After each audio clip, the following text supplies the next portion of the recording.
Hey everyone, Coach Patrick here, Endurance Nation, back with another coach video, coach podcast for this week. I want to talk to you a little bit about adding some variety to your run training.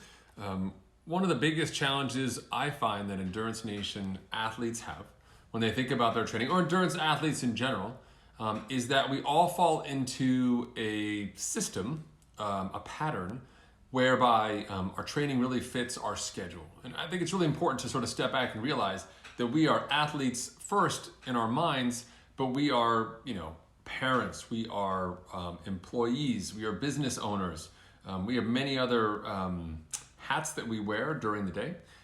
And part of making all of that work is basically assembling the pieces of a puzzle in a way that fits, so we can do just enough in some cases to get by and to do really well in other cases, depending where your priorities are. And sometimes that may shift in the season, where you go from work being a super high priority in the winter, which we recommend when training is low, and then maybe training takes a slightly equal or higher priority in season. Maybe you have the flexibility to kind of step back a little bit from work or hand over some work to some of your teammates, and be able to focus on that training for a core period of time until the point or place in time where you can be successful, right?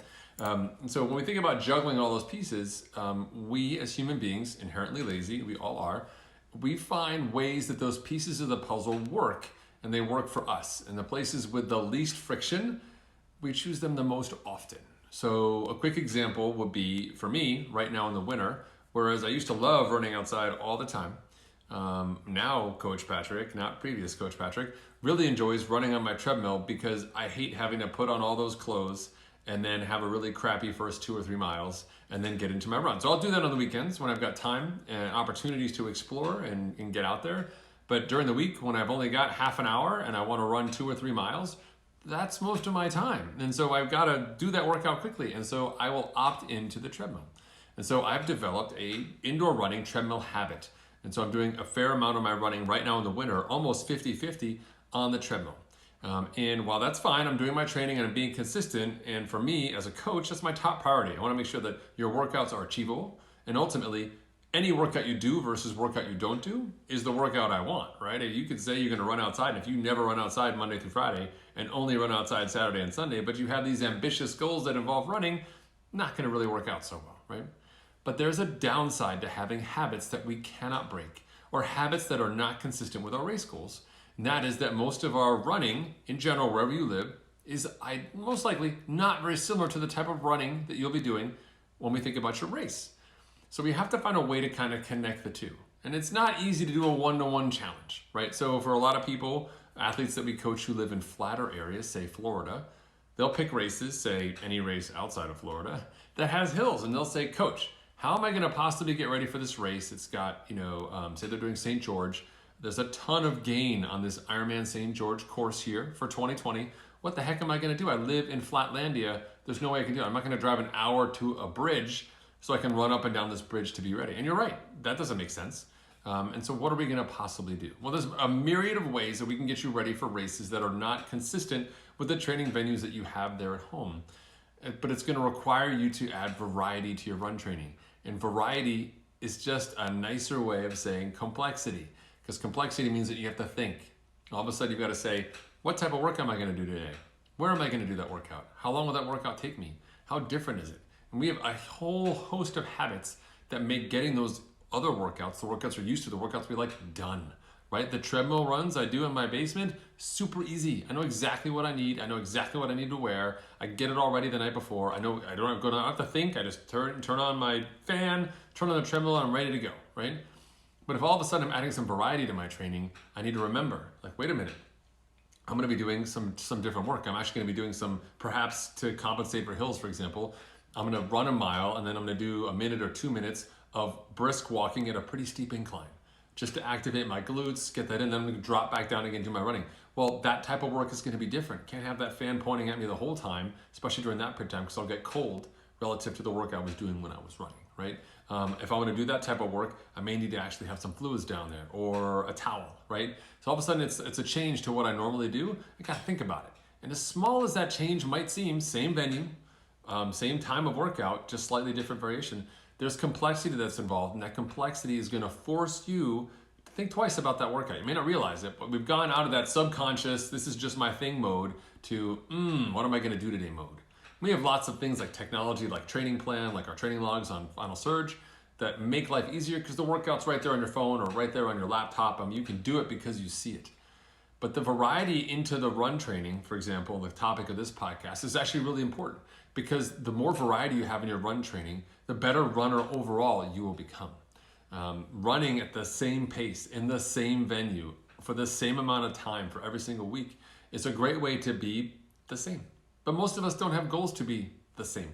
Most of us have goals to be better. So we have to add variety into that run training to be better. So I want you to think about some key ways that we can add variety into your run training, regardless of whatever your venue may be or where your home base may be or the conditions at your home base, to become a better runner. I've got a little list here right here. So first and foremost, I want you to think beyond volume. One of the biggest changes that endurance athletes make to their training is they say, I need to shake things up. I've been running 10, 12, 14, 16 miles a week, kind of baseline.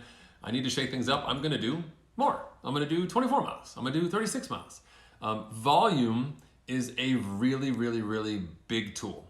So we think about a toolkit. Some people have like a nice little hammer in there, like kind of a picture hanging hammer. Some of you may have hammers like to do a little work around the house, like put some nails into stuff.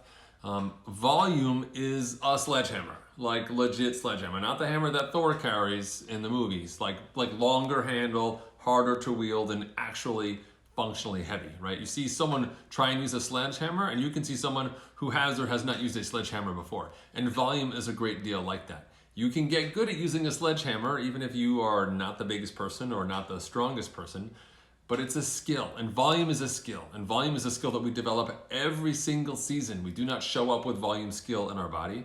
We need to give our body time to adapt. We have to get smart at pacing ourselves and building incrementally. So volume is not the first tool that I want you to reach for when we think about adding variety to your running. Your plan may demand volume changes consistent with the goal that you have. Inside Endurance Nation, 12 weeks out from race day, we say, time to start adding some volume to that run there, bro. What are we gonna do, right? But before we get to that point, the variety is the key, because the variety is gonna get you engaged, it's gonna get you challenged, it's gonna make you a better runner, and when it comes time to add that volume, we're showing up, man, I got all the tools in my toolkit, everything's all cylinders, we're firing, let's do this, right? We're ready to go, okay? So instead of thinking about volume as a tool, I want you to think about a couple other things. First and foremost, I want you to think about terrain.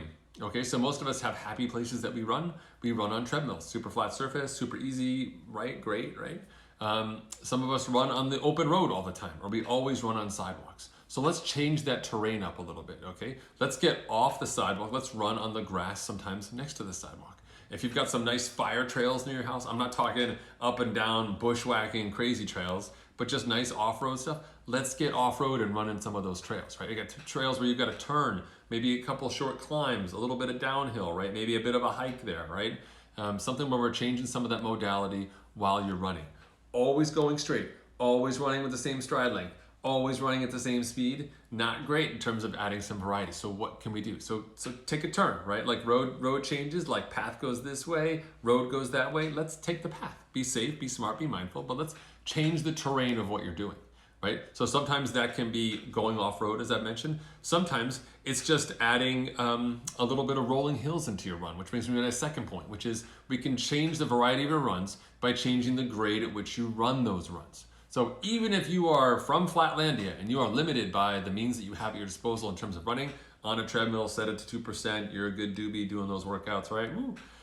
Let's change it up. Let's add some variety in those workouts. Let's start getting some grade in there, right? I mentioned earlier that we can always, for those of you looking for extreme races, slow the pace way down, bring the grade way up, and just start activating some of those glutes. I'm not talking Stairmaster level of grade, but significantly different, just to challenge you, then put you back to running again at your normal pace, speed, elevation. All of a sudden, we're gonna see like, oh wow, that second mile, a little bit harder than the first. And we do it again, third mile, fourth mile, ooh, a little bit harder. That's gonna start preparing you through that variety, through the change of stimulus, to be ready for the race without just going out and saying, I've been running 6 miles on a treadmill, I'm gonna go outside and run an 18-mile course with the same elevation gain to St. George to be ready, because you will break. We don't want broken you. We want healthy, stronger you, right? So smarter you, stronger you. Smarter you knows the variety on the run matters. So adding some grade to the run can help. So for those of you who do run outside, finding a rolling course, not the hilliest course in your neighborhood, but a rolling course. So we gotta go up a little bit, we gotta go down a little bit. rolling hill courses are actually a fantastic tool to learn pacing and also to make you a better runner. I like the rolling hill courses because we have to change consistently between what it means to run uphill. Uphills are a great time to run with good form, nice tall posture, high hands, chin up, looking at the crest of the hill, nice short strides, high knees, we're moving up that hill, to a downhill where you're gonna wanna kind of lean back and extend that stride, but we don't wanna do that. We wanna stay tall, stay forward, keep the cadence up a little bit faster to keep our speed moving down that hill without that foot slapping motion. And that's something you can work on say a 2% hill, right? Easy up, easy down, not too hard. You get on a 5, 6, 7% grade hill, up is up and work, and down is, woo, look out. Some of those downhills you might need to turn yourself around and go down backwards down that thing, right? So be smart about the terrain changes that you make, but grade is also an excellent tool to add variety. Have a little bit of fun, right? Uphill is work, but downhill is fun, downhill's faster, and make you a better runner. And the third element of variety I want you to think about is interest. And this is something we don't necessarily look at. A lot of athletes think functionally about variety changes.